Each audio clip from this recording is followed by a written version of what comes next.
Good morning friends. So welcome to the prelims booster session. आज का पहला topic है एज ऑफ कंसेंट। ये टॉपिक आपके सोशल इश्यूज़ के लिए इम्पॉर्टेंट है।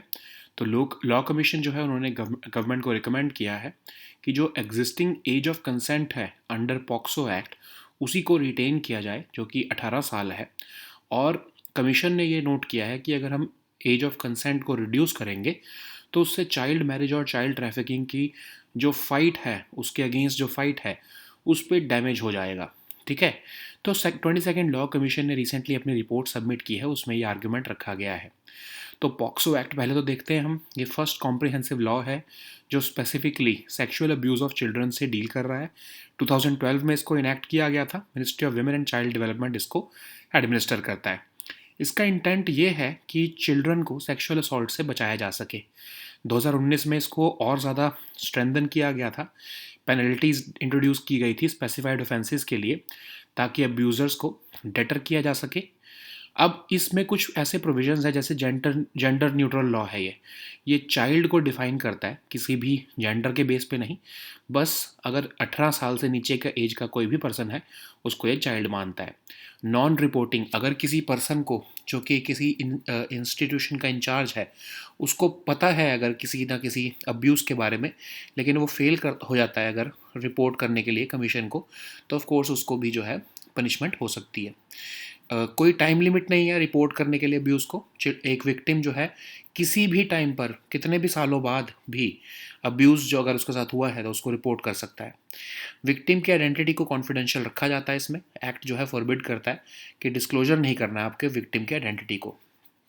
अब इसमें कुछ कंसर्न्स हैं, जैसे कि new forms of cyber crime जो है मर्ज हुए हैं आफ्टर कोविड-19 आउटब्रेक।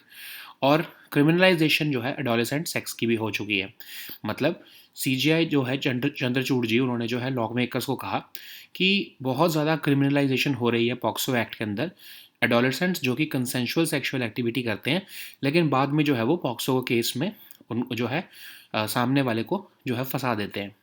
तो इसके लिए जो है इसको डील करने की ज़रूरत है।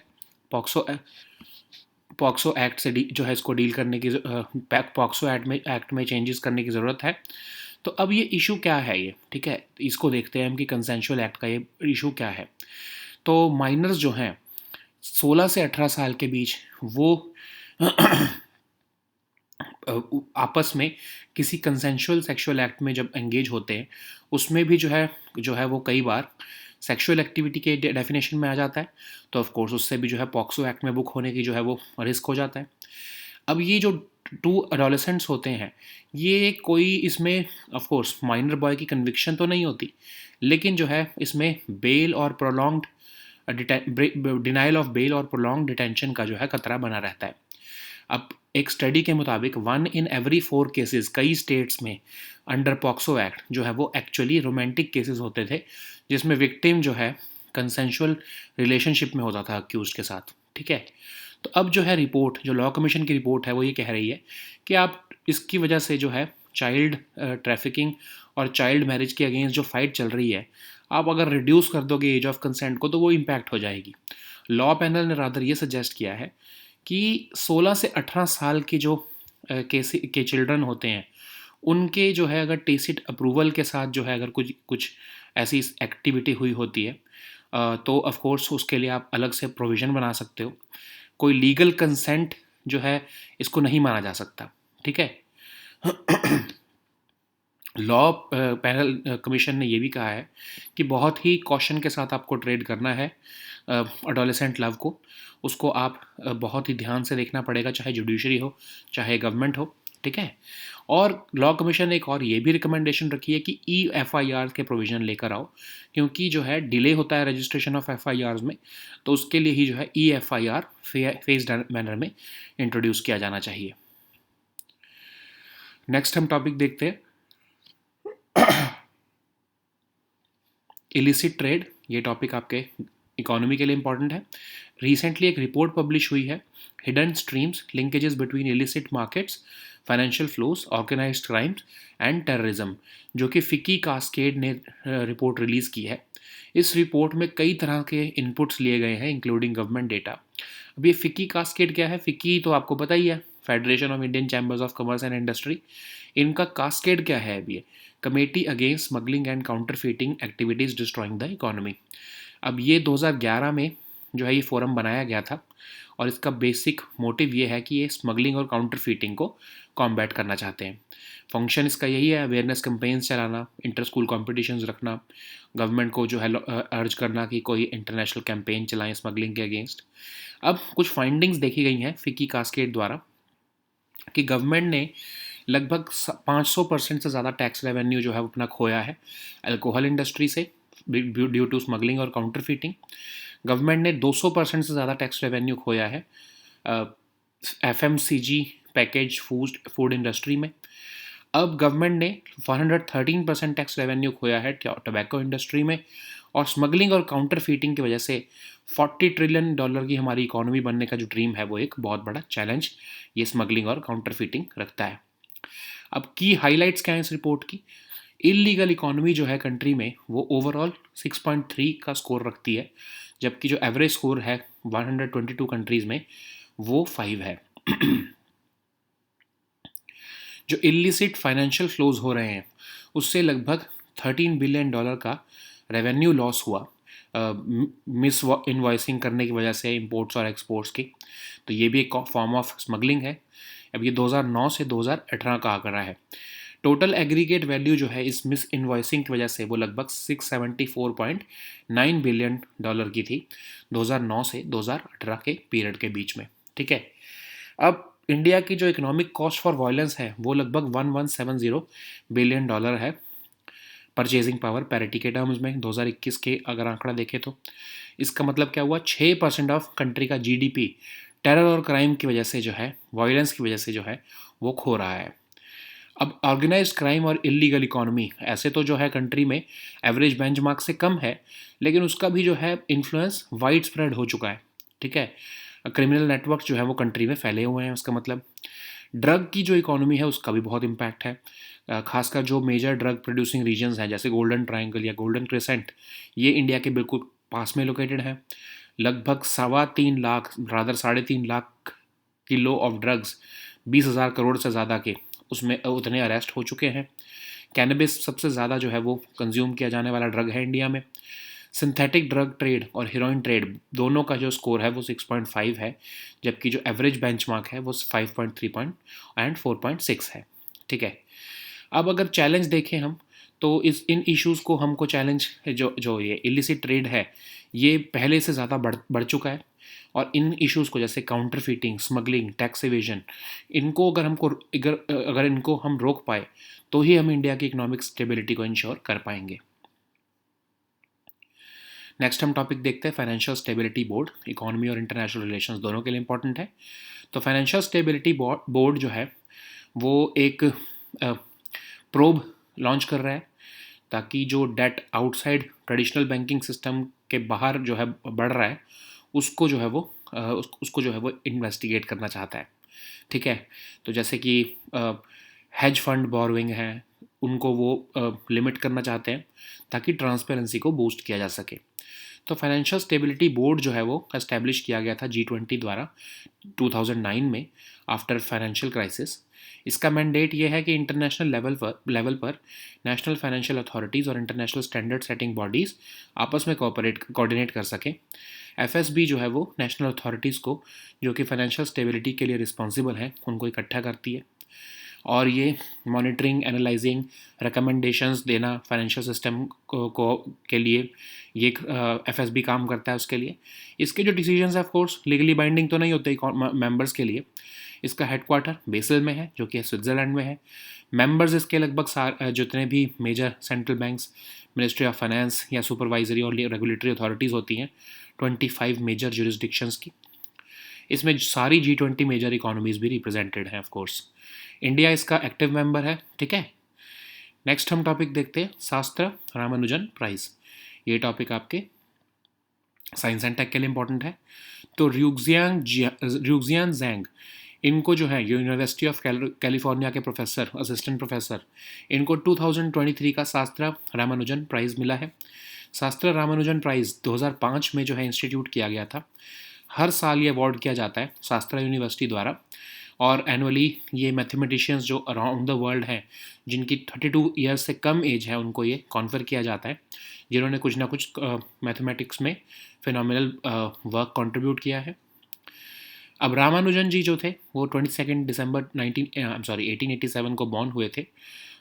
सब्सटेंशियल कॉन्ट्रीब्यूशंस दिए इन्होंने एनालिटिकल थ्योरी ऑफ नंबर्स और एलिप्टिक फंक्शंस में।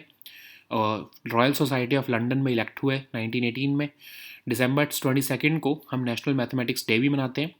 अभी रिसेंटली आपको याद होगा एक the man who knew infinity, एक बायोपिक मूवी आई थी अभी कुछ टाइम पहले इन रामानुजन के ऊपर, ठीक है, जिसमें देव पटेल ने जो है वो इनका किरदार निभाया था। अब अगर हम रुइक्जियांग जैंग का कंट्रीब्यूशन देखें तो इन्होंने एनालिटिकल नंबर थ्योरी, कॉम्बिनेटोरिक्स और यूलिसिडियन हार्मोनिक एनालिसिस और ज्योमेट्री, इनमें जो है वो फंडामेंटल वर्क जो है अपना कंट्रीब्यूट किया है, ठीक है। नेक्स्ट हम टॉपिक देखते हैं बलूचिस्तान। ये टॉपिक आपके इंटरनेशनल रिलेशंस के लिए इंपॉर्टेंट है। एक सुसाइड अटैक हुआ है मस्तंग डिस्ट्रिक्ट में, पाकिस्तान के बलूचिस्तान प्रोविंस में, जिसमें कि 53 लोग के जो है मरे हैं और 70 अदर्स जो है इंजर हुए हैं, ठीक है। तो बलूचिस्तान जो है पाकिस्तान का लार्जेस्ट प्रोविंस है, बहुत ही कम पॉपुलेटेड है, इम्पोवेरिस्ड है, और यहाँ पर नेचुरल रिसोर्सेज अबंडेंस में है, खासकर ऑयल, जो कि ऑफ कोर्स जिसकी वजह से जो है पाकिस्तान के लिए बहुत ही स्ट्रेटजिकली वाइटल है ये। जोग्राफिकल लोकेशन देखें अगर इसकी मैप में तो ईरान इसके वेस्ट में है, अफ़गानिस्तान और जो है फेडरली एडमिनिस्ट्रेड टेरिटरीज जो है वो नॉर्थ में है पाकिस्तान की, पंजाब और सिंध इसका ईस्ट में है, और अरेबियन सीज़ के साउथ में है। बलूचिस्तान जो है वो ईरानियन प्लेट्यू के जो है ईस्टर्न एज पर लोकेटेड है। ये क्लोजेस्ट ओशियानिक फ्रंट है लैंडलॉक्ड कंट्रीज़ का, जो कि सेंट्रल एशिया की कंट्रीज़ हैं। अब अगर हम देखें तो बलूचिस्तान की जो एक्सेशन हुई है पाकिस्तान में बहुत फोर्स्ड हुई है। ये रीजन एक्चुअली मकरान, लास बेला, खरान और कलात, यहाँ के जो ट्राइबल चीफ होते थे वो एक्चुअली ब्रिटिश को एलिजियंस रखते थे। जो चीफ ऑफ कलात वाले जो थे वो सबसे पावरफुल थे इन चारों में, लेकिन रेस्ट ऑफ द जो रेस्ट ऑफ द चीफ थे वो इन्हीं कलात के चीफ को ही जो है वो एलिजियंस रखते थे। ब्रिटिश जब विड्रॉल शुरू हुआ सब कॉन्टिनेंट से, तो अहमद यार खान द जो कि लास्ट चीफ ऑफ कलात थे, उन्होंने ओपनली एडवोकेट करना शुरू किया कि वो एक इंडिपेंडेंट स्टेट चाहते हैं। पाकिस्तान ने एक ट्रीटी ऑफ फ्रेंडशिप उनके साथ साइन की। वो पाकिस्तान ने उनको फोर्स नहीं किया उस टाइम पर एक्सीड करने को, लेकिन ब्रिटिश जो है वो ये नहीं चाहते थे कि बलूचिस्तान एक सेपरेट कंट्री हो। वो चाहते थे कि कलात जो है वो एक्सीड कर जाए पाकिस्तान को। जो 3 फ्यूडिटरीज थे जो कलात के, वो सब पाकिस्तान को एक्सीड करना चाहते थे, लेकिन कलात चाहते थे कि वो इंडिया को एक्सीड करे अगर ऐसी ज़रूरत पड़ी, तो वो पाकिस्तान की बजाय इंडिया को जो है वो जुड़ना प्रेफर करना चाहते थे। लेकिन पाकिस्तान ने इस डिसीजन को एक रिस्पेक्ट नहीं किया। पाकिस्तान ने जो है अपनी आर्मी को जो है मूव कर दिया बलूचिस्तान में 1948 में, मार्च 1948 में, और फोर्स कर दिया कलात को कि वो ट्रीटी ऑफ एक्सेशन साइन करे। तब से उसी टाइम से जो है वायलेंट कन्फ्लिक्ट शुरू हुआ, रिबेलियन शुरू हो गया इस एक्सेशन एग्रीमेंट के against. 5 Baloch Wars of independence चल रही हैं, हुई हैं, जो 2003 वाली वो अभी तक चल रही है, जिसको पाकिस्तानी फोर्सेस ने अभी ब्रूटली डील किया है, ठीक है। अब ये कन्फ्लिक्ट इतने लंबे टाइम क्यों चला? क्योंकि एथनिक डिफरेंसेस हैं, ठीक है। तो कल्चरल सिमिलैरिटीज़ नहीं है, बिल्कुल भी कोई भी कल्चरल जो है सिमिलैरिटी रादर नहीं है पंजाबीज़ और सिंधीज़ में और बलोच पीपल में। तो जो पंजाबी लैंडलॉर्ड्स हैं उनकी पाकिस्तान ब्यूरोक्रेसी पे जो है वो एक पूरी पकड़ है, जबकि जो बलोच पीपल है उनका कोई भी होल्ड नहीं है। बलूच पीपल जो है उनका कोई भी बलूचिस्तान की अबंडेंट नेचुरल रिसोर्सेज का कोई भी जो है बेनिफिट अभी तक उनके लिए नहीं मिला है। इवन चाइना पाकिस्तान जो इकोनॉमिक कॉरिडोर है जिसमें ग्वादर पोर्ट बनाया गया है, वो भी इकोनॉमिक इनजस्टिस दिखा रहा है बलूच पॉपुलेशन के अगेंस्ट। पाकिस्तानी गवर्नमेंट जो है वो time to time foreign actors को इंक्लूडिंग इंडिया और ईरान को ब्लेम करती रहती है कि बलूचिस्तान में डिस्टेबलाइजेशन कर रहे हैं हम, जबकि ऑफ कोर्स पाकिस्तान खुद इस बहाने का यूज़ करते हुए वहाँ पर एट्रोसिटीज़ और रिप्रेशन करता है। नेक्स्ट हम टॉपिक देखते हैं प्रचंड अटैक हेलीकॉप्टर्स। ये टॉपिक आपके सिक्योरिटी के लिए इम्पॉर्टेंट है। तो इंडियन एयरफोर्स जो है वो 156 मेड इन इंडिया प्रचंड अटैक हेलीकॉप्टर्स HAL से जो है वो ख़रीदना चाहता है, तो प्रचंड अटैक हेलीकॉप्टर जो है वो indigenously developed light combat helicopter है, जिसको डेवलप किया गया है state run aerospace major HAL द्वारा। मल्टी रोल अटैक हेलीकॉप्टर है, अकेला ऐसा हेलीकॉप्टर है जो वर्ल्ड में लैंड और टेक ऑफ हो सकता है 5000 मीटर की हाइट पर भी, ठीक है। इसकी स्पीड लगभग 268 किलोमीटर्स पर आवर है। इसकी जो रेंज है वो 550 किलोमीटर्स है। एंड्योरेंस इसकी लगभग 3 घंटे की है। बेस्ट स्टेल्थ फीचर्स हैं इसमें, armoured shield systems, dark mode attack capability है, क्रैश रेजिस्टेंट लैंडिंग गियर है, प्रेशराइज्ड कैबिन जो है वो प्रोटेक्शन देता है न्यूक्लियर, बायोलॉजिकल और केमिकल कंटिजेंसीज से, ठीक है। नेक्स्ट हम टॉपिक देखते हैं प्रोजेक्ट उद्भव। ये टॉपिक भी सिक्योरिटी के लिए इंपॉर्टेंट है। इंडियन आर्मी ने एक इनिशिएटिव शुरू किया है जिससे कि इंडियन हेरिटेज जो है स्टेट क्राफ्ट और स्ट्रेटजिक थॉट्स का, उसको रीडिस्कवर किया जा रहा है। तो इंडियन स्ट्रेटजम्स की जो एक स्टडी की जा रही है 2021 से, और ये मिलिट्री हेरिटेज फेस्टिवल भी ऑर्गेनाइज किया जाता है, ठीक है। और उसी के ही बेसिस पर जो है Indian army United service institution of India के साथ 2021 से रिसर्च कर रही है कि हमारे जो एंशंट टाइम से हमारा स्टेट क्राफ्ट और स्ट्रेटजिक थॉट क्या था। एक ब्रॉड स्पेक्ट्रम को जो है वो अपनाया जा रहा है, फोकस किया जा रहा है। और एज ओल्ड विजडम जो है हमारा state craft, strategy, diplomacy, warfare में, उसको जो है वो एक तरह से एक्सप्लोर किया जा रहा है। अब इसका सिग्निफिकेंस क्या है? ऑफ कोर्स हम अपने हिस्टोरिकल जो नॉलेज है उसको कंटेम्प्रेरी नॉलेज के साथ इंटीग्रेट कर रहे हैं, एज ओल्ड विजडम को इंटीग्रेट कर रहे हैं। और जो है सिर्फ पुरानी ही जो हमारी नरेटिव्स हैं या स्टेट क्राफ्ट है उसको ही रीडिस्कवर नहीं कर रहे, बल्कि इंडिजिनस स्ट्रेटजिक वोकेबलरी भी हम फॉर्म करेंगे जो कि हमारे जो फिलोसफिकल या कल्चरल हमारे जो स्ट्रेटजिक थॉट थी उसको कॉम्प्लीमेंट करे, ठीक है। So now let us see all these topics in English.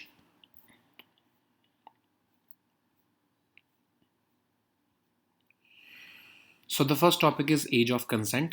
This topic is important for your social issues.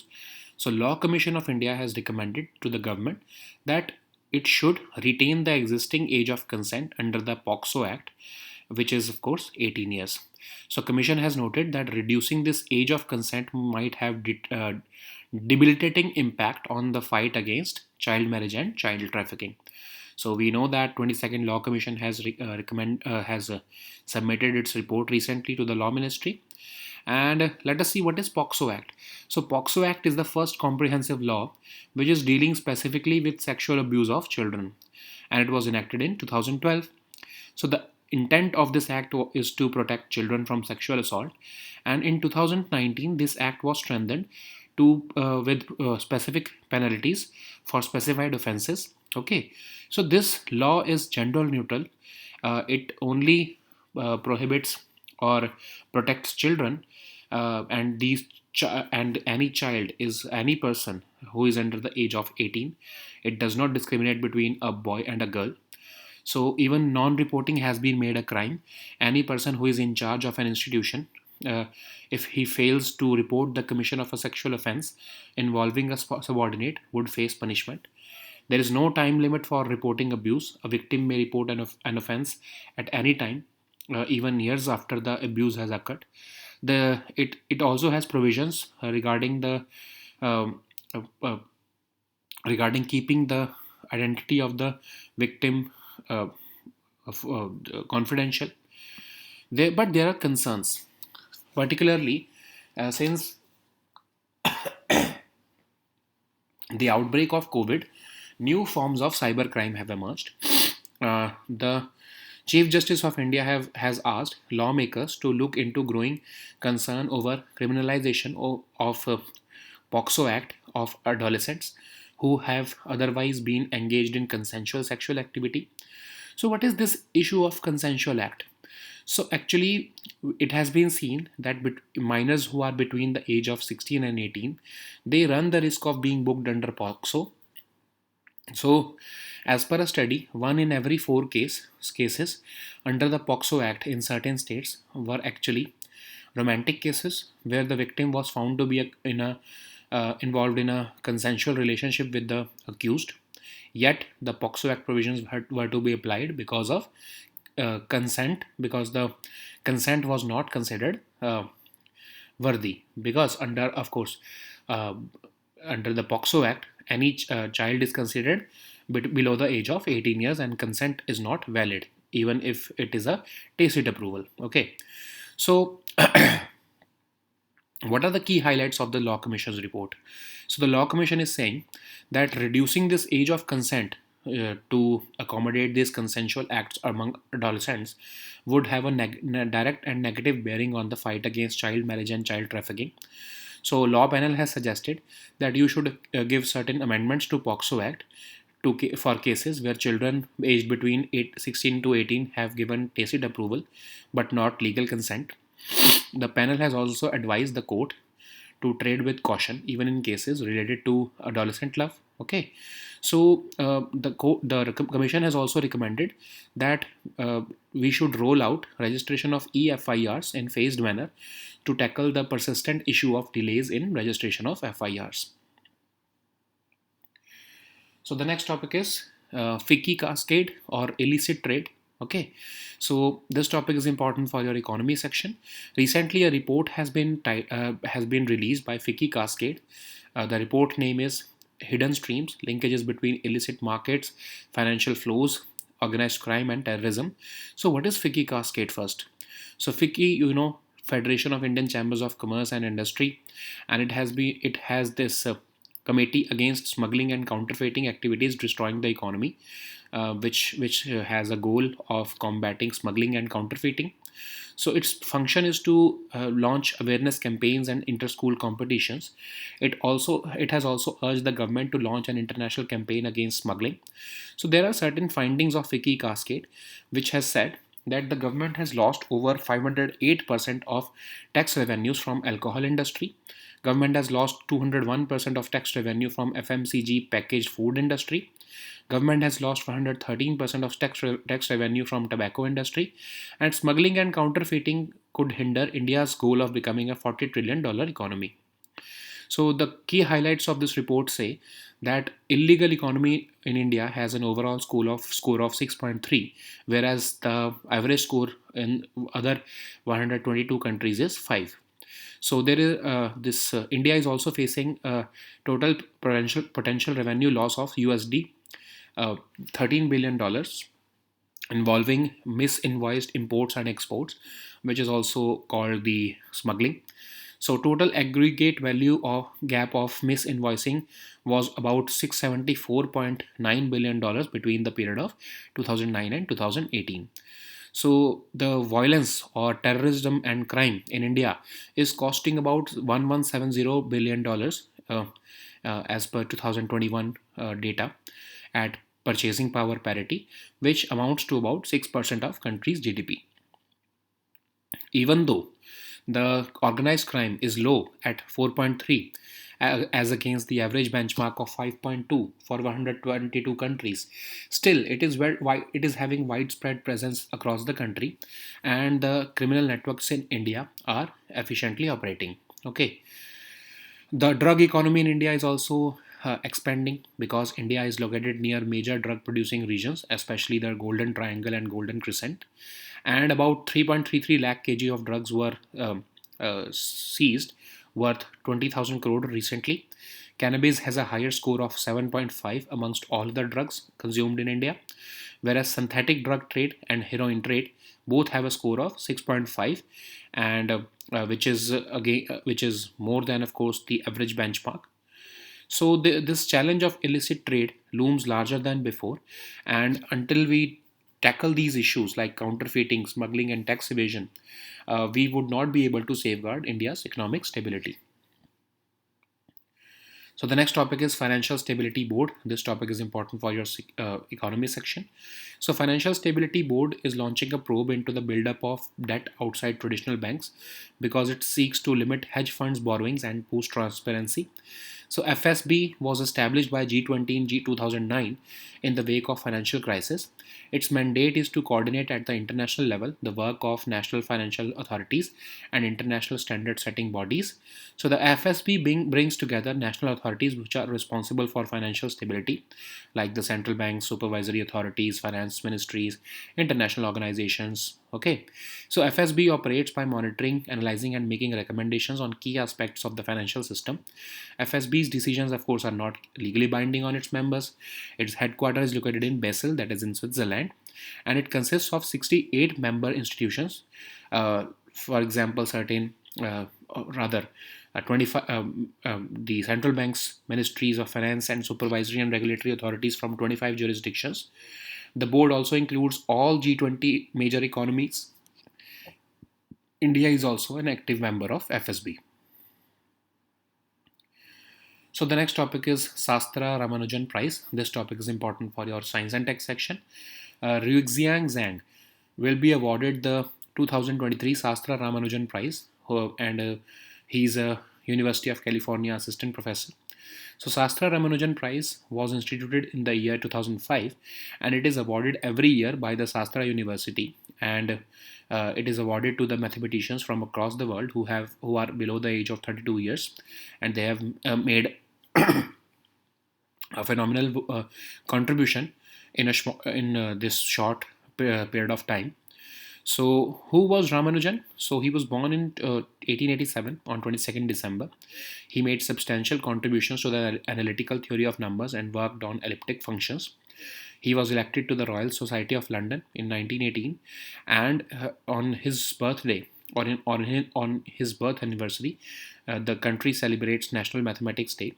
There was also a movie which was made on him, The Man Who Knew Infinity, which was released in 2015. Dev Patel enacted his role. So, if we look at the contribution of Ruixiang Zhang, then his work spans from analytical number theory, combinatorics, Euclidean harmonic analysis to geometry. So the next topic is Balochistan. This topic is important for your international relations. So a suicide attack in Mustang district of Pakistan's Balochistan province has killed at least 53 people and injured over 70 others. So Balochistan is the largest Pakistani province, and it is sparsely populated and impoverished. So its location is having abundance of natural resources, especially oil, which makes it strategically vital for Pakistan. It is located to the west by Iran. Afghanistan is north to it. Punjab and Sindh provinces of Pakistan are east to it, and Arabian Sea is of course south to it. So Balochistan's location is Balochistan is located at the eastern edge of Iranian plateau, and it is also the closest oceanic frontage for the Central Asian landlocked countries. So, if we look at the history of Balochistan, then this region comprised of Makran, Lasbela, Kharan, and Kalat, the tribal chiefs of whom had sworn allegiance to the British, and the chief of Kalat was the most powerful chief, and all of the rest of the chiefs were owing a feudal allegiance to him. When British withdrawal from the subcontinent drew closer, the chief of Kalat began openly advocating for an independent Balochistan state. And in 1947, he signed a treaty of friendship with Pakistan instead of being acceding to it. The British were not in favor of a separate state of Balochistan, and they wanted Kalat's accession to Pakistan. So the three feudatories of Kalat all wanted to accede to Pakistan, but he was resistant. Okay, so what Pakistan did was they marched their army into Balochistan, and the chief of Kalat was forced to sign the treaty of accession. Okay, so just after this forced accession, rebellion grew against this accession agreement. Five Baloch War of Independence have happened since that time, and Pakistan has dealt with all of them brutally. So this conflict has been persisting for so long because of ethnic differences. There is no cultural similarity between people from Punjab or Sindh with Baloch people. Punjabi landlords having their sway over Pakistan's bureaucracy. Baloch people are not enjoying the fruits of their own abundant natural resources. Instead, the economic injustice is being meted out to them, especially since the Gwadar port has been formed or constructed by the China Pakistan Economic Corridor. Pakistani government rather uses the agenda of foreign intervention or foreign actors intervening in Balochistan, and it uses this excuse to to perpetrate atrocities and repression on Baloch people. Um, okay, so the next topic is Prachand attack helicopters. This topic is important for your security section. So Indian Air Force is set to place orders for 156 made in India Prachand attack helicopters from HAL. So Prachand attack helicopters are indigenously developed light combat helicopters developed by the state-run aerospace major HAL. It is a multi-role attack helicopter. It is the only attack helicopter in the world which can land and take off at an altitude of 5,000 meters. So its speed is about 268 kilometers per hour. It has a range of 550 kilometers and an endurance of over 3 hours. It has the best stealth features, armored shield systems, dark mode attack capability. It has crash resistant landing gear. Its pressurized cabin allows protection from nuclear, biological, and chemical contingencies. So the next topic is Project Udbhav. This topic is important for your security section. So Indian Army has started an initiative called Project Udbhav to rediscover the profound Indic heritage of statecraft, statecraft and strategic thought. This is a study basically which is ongoing to compile Indian stratagems and has been ongoing since 2021. So Indian Army in collaboration with the United Service Institution of India started this project in 2021, and the objective of this project is to uh, revive or rediscover rather the Indic heritage of statecraft and strategic thoughts. And Indian Army is recognizing India's age-old wisdom in statecraft, strategy, diplomacy, and warfare. So, what is the significance of this project? So, it aims to bridge the historical and contemporary understanding or age old wisdom of modern military pedagogy. So, it seeks to understand the profound depths of indigenous military systems. This project is not just aimed at rediscovering those narratives of the past, but also to develop an indigenous strategic vocabulary. Okay, which is of course rooted deeply from India's multifaceted uh, philosophical and cultural tapestry. So, these were our topics for today. We'll meet next time with new topics. Until then, goodbye. Take care.